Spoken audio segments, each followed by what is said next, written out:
Now that we have a general knowledge of what cryptocurrencies are, let's take a closer look at Bitcoin, which was the first cryptocurrency and still the biggest dog in the game. Crypto investors know that where Bitcoin goes, so does the rest of the crypto market. So it's a good idea to fully understand what Bitcoin is and is not. To really understand why Bitcoin was created and how important it will be for our humanity, we need to talk about what money is. Money has value because we all agree that it has the value. Before 1971, the US dollar and most world currencies were backed up by gold, which was held by the Federal Reserve. We all believed that the currency was valuable because it was backed up by gold, which everyone also agreed held value. After 1971, the US and the world went off the gold standard, and money turned into what is called fiat money, which is not backed up by gold and is only valuable because governments mandate it to be so. So with the current financial system, we all agree that the dollar or other currencies have value because the government backs it up and says it's valuable. When you use your credit or debit card to pay for something at the store, your bank takes your money from your account and gives it to the store, and then charges you a fee. This type of transaction is so ingrained in our society and the way that we think about money that it seems completely normal and okay for the most part. The reality is that the banks are really the only winners here. They make a profit from storing and transferring, controlling and issuing loans off of your money. And it's under the guise that it's safer there, and that may or may not be true, but also that you're not smart or qualified enough to manage your own wealth without their services. And this is how our modern financial system works, and we just go along with it. Our modern global financial system is vast and comprises trillions of dollars, but it's old and slow and built on old hierarchical principles that are not fair and equitable. Bitcoin was created to alleviate all of these shortcomings. As I mentioned in the previous module, a person or persons going by the pseudonym of Satoshi Nakamoto dropped a white paper onto the internet in 2009 saying that they created a new form of digital currency that would prevent another financial meltdown like the one in 2008, where the US government had to use taxpayer money to bail out the banks that were apparently too large to fail. Satoshi created Bitcoin and the Bitcoin network using a technology that was originally created in 1991 called the blockchain. Satoshi was the first one to apply a blockchain in what is now called Bitcoin. No one owns Bitcoin network, and no single person, entity, or authority controls it. It was an idea that was freely released to the world and created and built upon by multiple open source programmers and Bitcoin enthusiasts. Bitcoin was created as a way for the people to store and send value around the world anytime, anywhere, at virtually no cost, without using financial businesses or fiat currency. In our current financial system, bank accounts and credit cards are luxuries that most people around the world just don't qualify for, don't have access to, or simply can't afford. Even if you do have a bank account or credit cards, they can be frozen, restricted, and closed at any time without warning. And most banks are only open during the week from 9 to 5, and they're closed on weekends and holidays. Does the need to access our money only work on weekdays from 9 to 5? Obviously not. Bitcoin is both a store of value, like gold, and a means to transfer, store, and manage that value. This is because Bitcoin is both a digital value currency, and it's a network that can store and transfer the bits of digital value. Value and usage of the value are simply one unified system in the case of Bitcoin. Bitcoin has value because we all agree it has value, and for no other reason. No government or central authority mandates us to value Bitcoin. Its value comes from what the market will bear. This will make more sense once I outline what components make Bitcoin valuable. Next, we're going to dive in a bit deeper so you thoroughly understand what makes Bitcoin so different from standard financial currencies and how it spawned the entire crypto system. To do so, we need to understand a bit more about the underlying technology of Bitcoin and all cryptocurrencies, which is the blockchain. The primary element that makes Bitcoin so unique as a digital currency and payment network is its underlying blockchain foundation. So let's talk about how blockchain makes Bitcoin possible using principles of the universe, like math and science, and without the need for accountants, bookkeepers, banks, or governments. The simplest way to understand the word blockchain is by separating the word block from the word chain. Imagine a list of transactions showing payments sent to and from people and getting listed one after the other as they occur. Once the maximum amount of transaction data in the list has been reached, the list of records becomes a block of data. This block of data is then added behind the previous block of transaction data and linked together in a chain. So the word blockchain simply represents groups of transactions data linked together. Now, the three pillars of blockchain technology that make it unique are decentralization, transparency, and immutability. First, it's decentralized, which means that instead of data being stored in one place, like one computer in one office, data is stored in multiple computers all around the world. That also means that no one person, corporation, government, authority, or entity controls any aspect of the data recording and storage process. For example, we currently have a central banking system controlled by the government, a central authority that issues fiat currency that can reside in accounts controlled by banks or other similar centralized entities. Each of these entities is in complete control of where and how the data is recorded, stored, and managed. They can decide what type of servers to use, where the servers are located, and how their security protocols work. In contrast, blockchain allows transaction data management to be decentralized on a network of computers around the world using open source software. Any changes to the blockchain protocol have to go through a consensus process that no one person, company, or government has control to protect the integrity of the network. So instead of a centralized entity like the government deciding on how and where all the data is stored on certain servers in certain locations, a decentralized blockchain network is distributed on many devices all over the world. That is the essence of decentralization. Now, the second pillar of blockchain is transparency. Transparency describes how transaction data is recorded on a public ledger that is available for anyone to see. This ledger of transactions is saved on a network of computers around the world, which makes it impossible for the data to be changed or altered. To better understand the value of transparency in data recording, storage, and management, let's compare these two scenarios. Currently, most citizens of the United States do not know how their tax dollars are spent.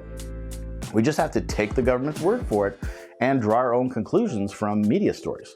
And even if the government had to show us where every penny went, it would be very easy for them to forge or manipulate any data they choose to share with us, since they control all their own data and create their own reports. You can see how this scenario is not exactly transparent nor trustworthy. So let's imagine a different scenario where all US citizens had access to a live running digital ledger that shows where and what every single dollar was spent.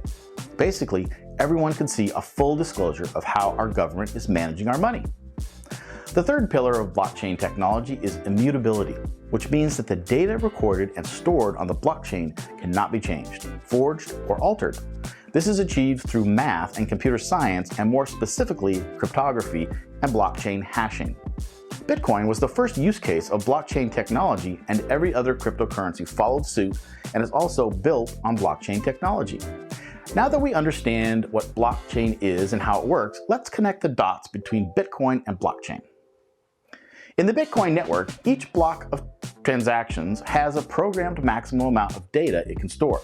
So on average, every 10 minutes or so, a new block of Bitcoin transactions is created, validated, and published to the Bitcoin blockchain. So who are these people with Bitcoin software installed on their computers around the world validating transactions? And why would they want to do this? Well, Bitcoin transactions are verified and broadcast to the network via a process called mining. And this process is completed by miners. Miners are people or pools of people that use computers with Bitcoin software installed in them to maintain the Bitcoin blockchain.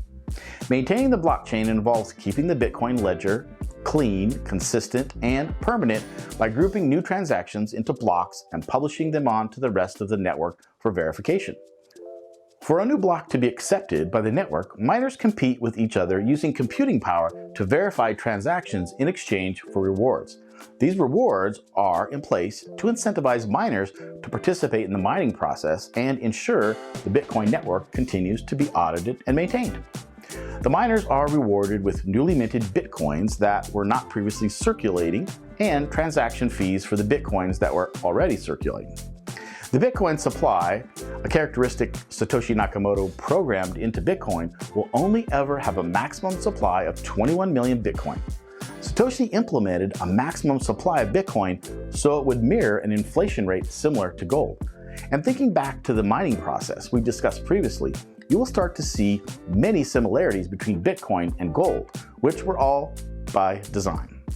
Bitcoin was created to be like digital gold of sorts. Currently, 18 million Bitcoin are in circulation of the 21 total million supply. New Bitcoins are minted into circulation during the mining process when new blocks are verified. Currently, the amount of new Bitcoin entering circulation is 6.25 Bitcoins per block, which takes approximately 10 minutes to verify. Another characteristic Satoshi programmed to Bitcoin is what's called halving events.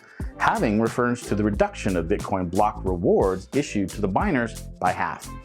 Block rewards halve every 210,000th block, which on average turns out to be approximately every 4 years. May of 2020 was the most recent halving, which decreased the block reward from 12.5 Bitcoins to the current rate of 6.25 Bitcoin.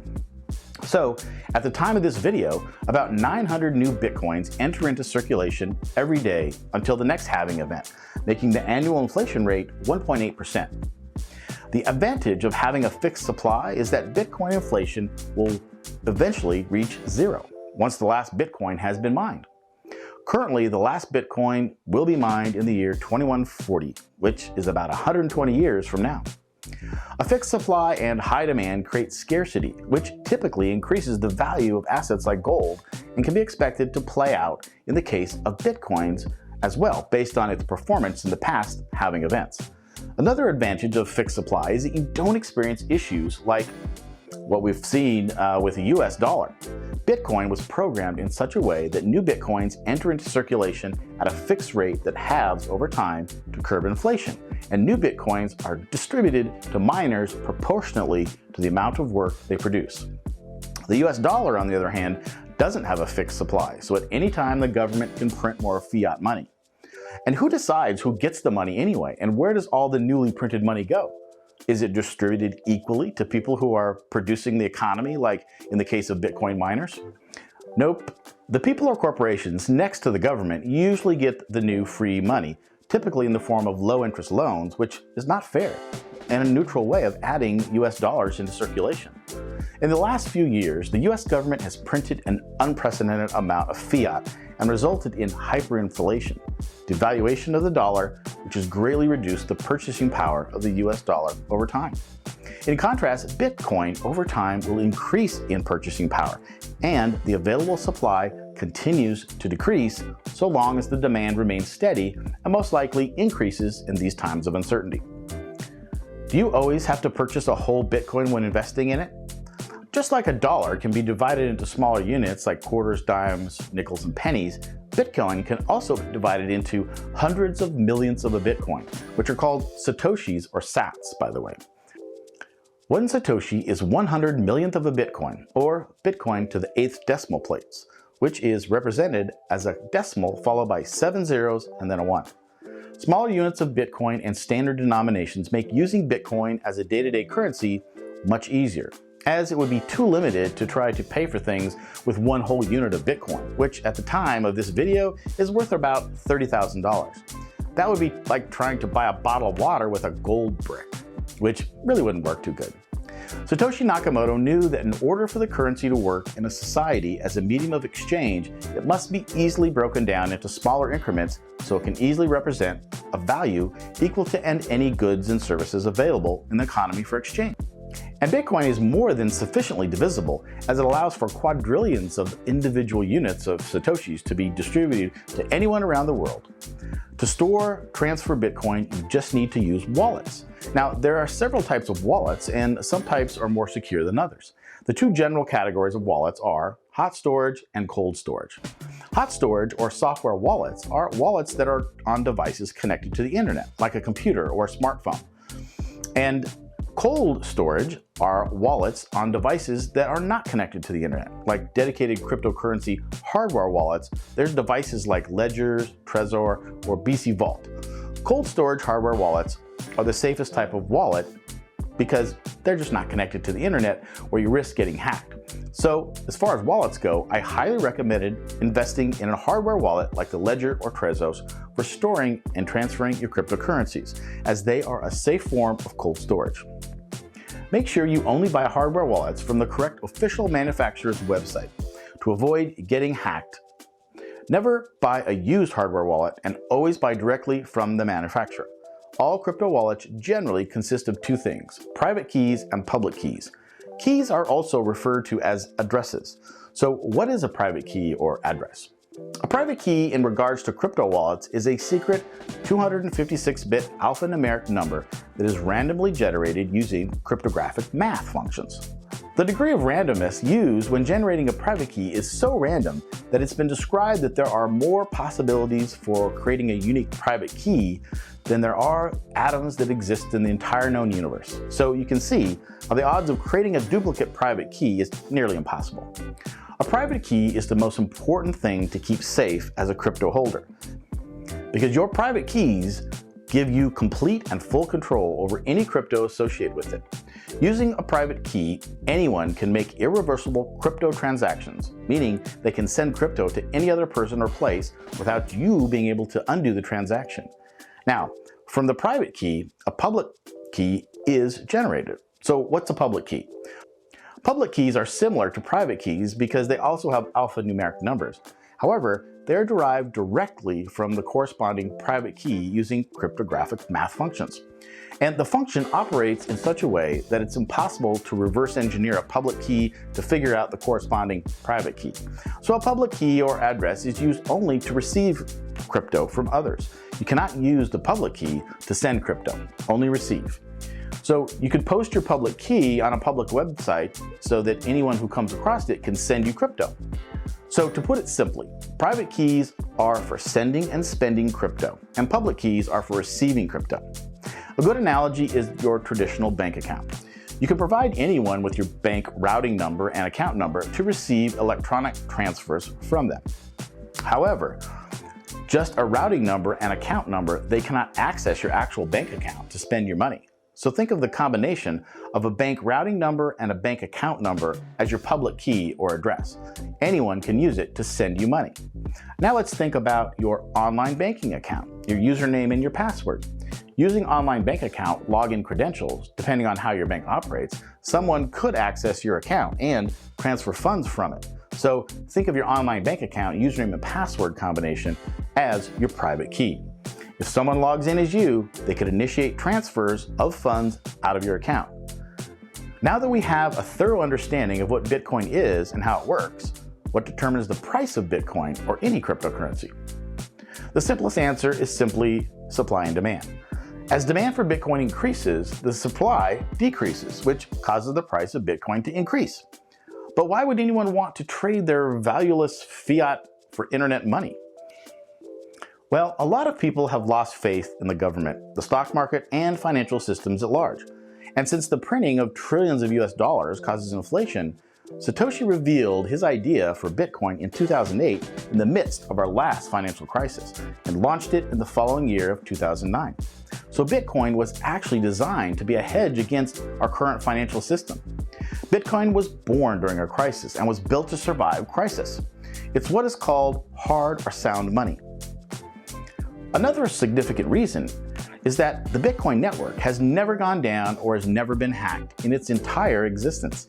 It's a very robust network. People are flocking to Bitcoin and cryptocurrency during times of uncertainty, transforming their fiat into something they believe will retain its value over time and almost certainly increase substantially over time.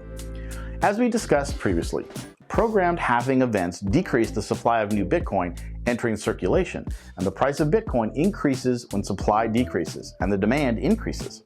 Historically, data of the price of Bitcoin following a previous halving event have shown price increases nearly tenfold. several months after the halving takes place. Now that you understand what Bitcoin is, how it operates, and what the underlying technology is, you are ready to dive into the rest of the wonderful world of crypto.